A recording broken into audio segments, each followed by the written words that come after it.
Hello and welcome back to LTC Heroes Live from Missouri Healthcare Association 2022. I'm excited to be talking to Chris McBratney. He's the Administrative Director of Long-Term Care at Citizens Memorial Healthcare West. Chris, welcome to the program. Thank you. It's good to be here. Chris, normally when I come to conventions, I talk a lot about initiation story. That's the first thing I dive into. I'm passionate about hearing people's kind of story, but you're different. You just won, I think, one of the coolest awards that you can at any convention. I was at General Assembly this morning at 8 a.m. getting ready to hear the keynote speaker, and I hear Chris McBratney come up to the stage for Administrator of the Year. I was excited because I knew that I was having you on the podcast. Tell me about your reaction. I'm thrilled. It's quite an honor. I really didn't know what to expect. I was nominated for the district level for the first time in my career, and to get the opportunity to come up there and be recognized in that way was just fantastic. And to know it came from my staff, from the people that I actually work with, just made it even more special. And tell me a little bit about, I guess, like who you felt like you want to give credit to, whether it be a mentor in your past or someone who taught you something special, or maybe there's some frontline caregivers that make your job a lot easier than it could be if they weren't there. Any shout outs? So, yeah, well, I got to start with my wife. I got to give her a shout out for not only putting up with the long hours and being really patient and just really always being there for me. She's also my activity director. So she just does an amazing job. We've worked together now for years, and it's pretty special to be able to work with someone that you love, and actually it's just fantastic. So I have to give her props first, but then there's a lot of other people. I've got Mike Calhoun, Bev Derrickson, my CEO and COO. They're very supportive, especially with Missouri Healthcare and my involvement there as a board member and having been a member for years. And then Tim Franska, who's my counterpart for Long-Term Care East for Citizens Memorial Healthcare, is a great guy. He's been a good mentor for me for years. We have a super fun, competitive relationship that we are always trying to outdo each other. So that pushes me, and it really helps a lot as far as making sure that I'm doing the best I can. And then really the other group I just have to say is my team, my staff. At Lake Stockton in particular, which is the facility that I'm actually the administrator of. So I have an administrative director over a couple other facilities, but have my license is actually hanging in Lake Stockton Healthcare. That team there has just been fantastic. They really are. We call them lifeguards. We live and work on a lake, so there's a little theme there, but really they are. I mean, what they do. If the definition of a lifeguard is an expert swimmer who's employed to safeguard others. Take out the swimmer, and you've got my staff. They are experts at what they do. They're phenomenal. They inspire me every day, and I'm very proud to call them lifeguards. I'm glad that you transitioned right into kind of characteristics of a frontline caregiver, because normally at about halfway through the interview, I ask someone to explain, if you had to write up a perfect resume in terms of personality of a frontline caregiver, what are they great at? How do they think? What motivates them? What makes them tear up?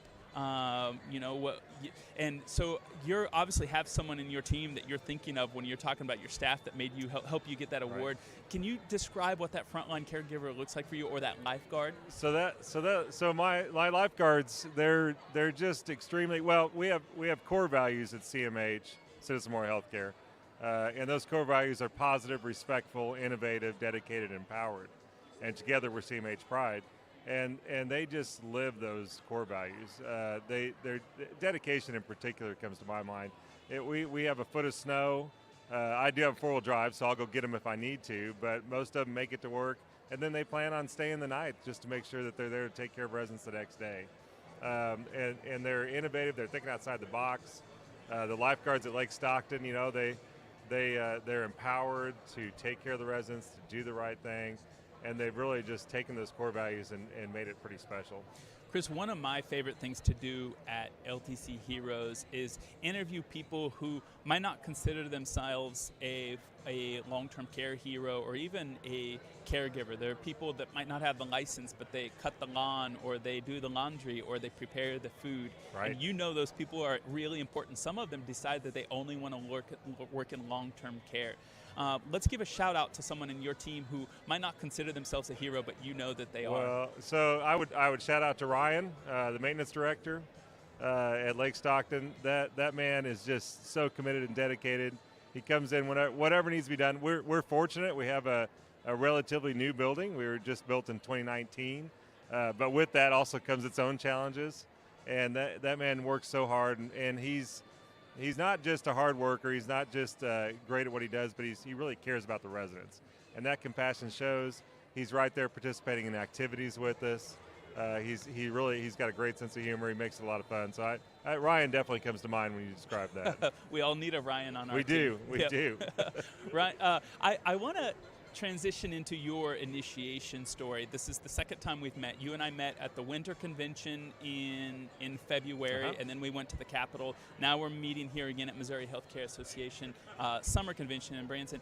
But I always know to get where you are, to become Administrator of the Year, to be on the board, to go to the Capitol. We went to Capitol to advocate. But before then, you had a first day in long-term care. Can you take me back and give me in as much detail as you can when you got into this and when you started to realize that, hey, I might be a lifer? Right. So I stumbled into it, to be quite honest. I had no plans in terms of long-term care. Really it wasn't even on the radar.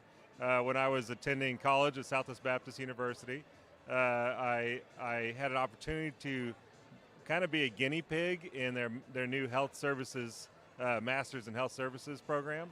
So I thought, well, I'll join that and see what happens there. In the process of taking those classes, I actually got to know some folks in the local hospital, CMH hospital, and ended up doing an internship there at the hospital. And from there, I really kind of there was a business office manager position open for two of the long-term care facilities in town. And I thought, well, I'll try for that and see what happens. And I got that job. And Tim Franska actually was one of the ones that hired me. And, I really liked it. I'd never been around, well, I started to say I've never been around old people, but I grew up in Branson, Missouri, so I was surrounded by old people. But I didn't have, my grandparents weren't local. The one set passed pretty early. The other set lived in California. So I didn't know that grandparent experience like a lot of people have. So while I loved everybody, I didn't necessarily have that connection with elderly. So I started as the business office manager there for a couple facilities and quickly found that I had a lot of grandparents. And it really just hit me. Within a year, I had an opportunity to become the administrator at one of the facilities. It was fantastic. I was very blessed to have it. I will say my orientation to it was a set of keys and a note that said good luck. So that was a bit of an experience, but somebody had a funny sense of humor. Somebody wasn't happy, I think. So that was a very challenging experience, but one that I really enjoyed. And so I never looked back. I found myself. I can't say it was probably 10 years ago that it hit me. Oh wait, I guess I'm doing this. I guess this is my career. But I always loved it and always having fun and just happy to be doing it. So. Chris, I find that maybe most professionals have a little bit of carryover between what they do at work and what they do at home. But in long-term care, there's not any line. There's no sand. There's no line in the sand or anything. Do you have any ways or any lessons learned that that way long-term care has changed you and impacts you as a family man, maybe the way you are in your community, with your neighbors? Can you tell me how it's affected your personality? So I think probably for me the biggest impact there is really it's just connected me more to the community, especially in terms of the elderly. I didn't have that before.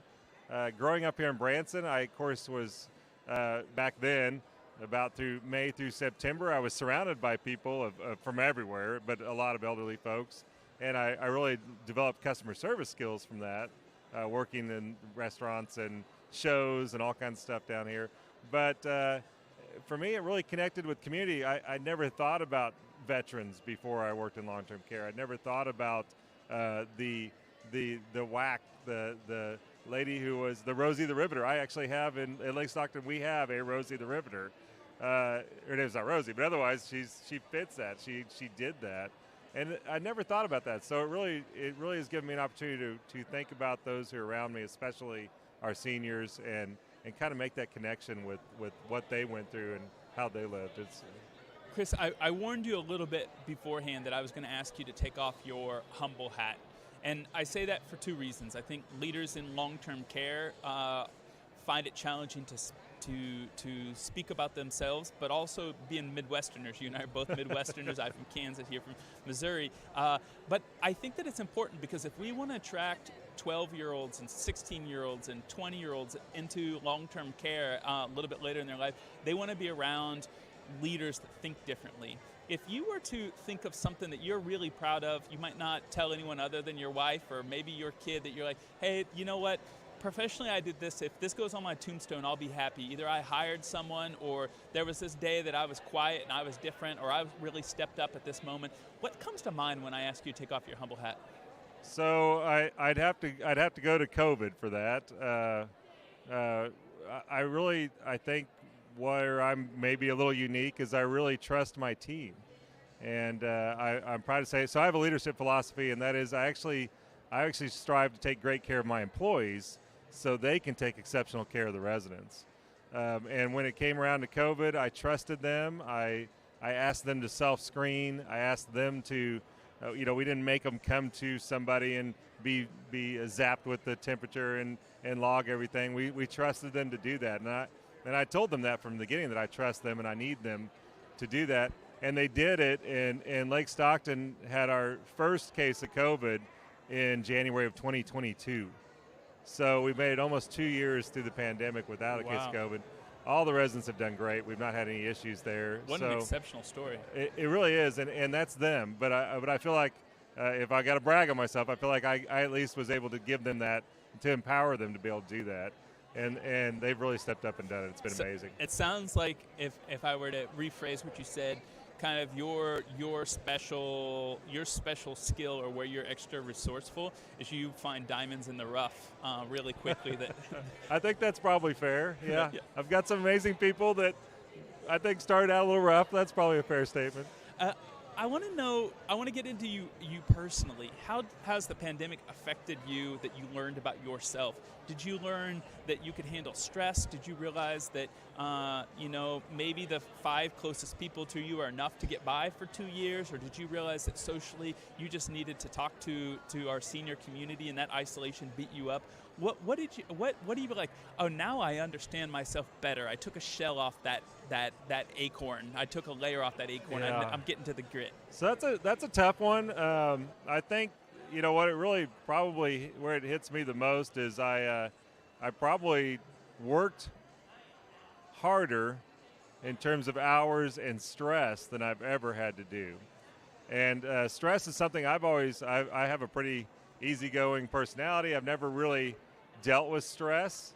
Never had to, because it's kind of I'm a duck. It kind of rolls off my back. But the pandemic brought on a whole nother layer, and I had to learn to cope with that, and had to learn to sleep. Again, that there was a lot of lack of sleep for a while, and so with me, it's really been a matter of dealing with that probably more than anything personally, the stress level, and not to take it out on the family, which I don't think I did, but to not go home and let it go, which I'd always been really good at, until suddenly it just never went away. We do something called Cortex, which is a HIPAA protected texting. So between that and phone calls, for at least that first, it was just constant. Weekends, nights, somebody might be positive, somebody's got symptomatic, or other facilities had positives. It was quite a challenge.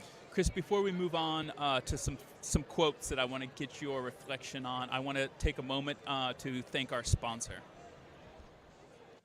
Okay, confession time. Yes, I host the LTC Heroes podcast. Hopefully you know that by now, but I can't take all the credit. I have to thank Jason Long, the CEO of Experience Care. He told me to start this platform 2 years ago, and without their support, we wouldn't be here today. Go over to visit experience.care to see the best EHR in the market. Also, a special thank you to Missouri Healthcare Association for inviting LTC Heroes to this special convention. If you like the show, go over to ltcheroes.com and subscribe today. Thank you. Great. Thank you to Missouri Healthcare Association for the invitation. And I want to go into some quotes. I've got a quote that kind of is from Ray Lewis, of all people, but it's specifically about your favorite thing about long-term care, what you would do for free. And his quote says, "They pay me for Monday through Saturday. Sundays are for free." He basically says, you don't have to pay me to play football on Sunday. Right. What is your thing that you would do for free in long-term care because it just feels like it's you? That's a good question. So, activities, and I'm not saying that because my wife and activity director is standing over there, by the way. But I love doing those things. Whether it's the local Walnut Festival parade with the residents, or a big movie night, or a party in the parking lot, or whatever's going on. That's just so fun. I mean, it makes the job actually bearable in many ways. So, in terms of being able to have that fun side. Getting the staff to join us as well just makes it all worthwhile. Cool. Well, I'm going to put your wife on the spot. Oh, boy. I'm going to ask her what she thinks about you winning the Administrator of the Year award, because I know that I was proud knowing that you were going to be on the podcast. Can you tell me what you thought? I could not be more proud. I am so happy because he has truly earned it. I have had the pleasure of working with him for 17 years now. That's actually how we met. He is amazing, does an amazing job. His buildings are wonderful, wonderful, wonderful. I can't say enough good things about it. I'm so proud of him. How does that make you feel? Oh, it makes me feel great. So she's fantastic at her job. She's cool. So if I get that kind of praise from a cool hot chick that's great at her job, I'm pretty happy. So. Chris, we're going to start to wrap this up with some rapid fire questions, and feel free to pass or say go fast. All right, the first question I have for you, do you have a favorite failure of yours? Favorite failure? Oh, gosh. I'm sure I do. I can't think of one at the moment. All right, I got another one for you. If you could have a gigantic billboard anywhere with anything on it, what would it say? A gigantic billboard? That thousands or hundreds of thousands of people would see every month. Oh, it would say long-term care rocks. Come on, join us. All right. The last one is, when you feel overwhelmed or unfocused or have lost your focus temporarily, what do you do? Those moments do happen sometimes, and certainly over the last year. But I really just try to reconnect, focus on family, music. I love music. Listen to whatever kind of music. It varies from week to week sometimes. So, and just breathe. And kind of recenter myself, and then go right back to it. Chris, thank you so much for joining me on LTC Heroes. Chris McBratney, the Administrator of the Year here in Missouri. Appreciate it. Love having you on, and hopefully I'll see you My next pleasure. year. Thank you. Want to connect with leaders in long-term care? Go to www.ltcheroes.com to join our community on Facebook and LinkedIn. Get exclusive access to marketing tips, SOPs, and insights from prominent voices in the industry. Only at ltcheroes.com.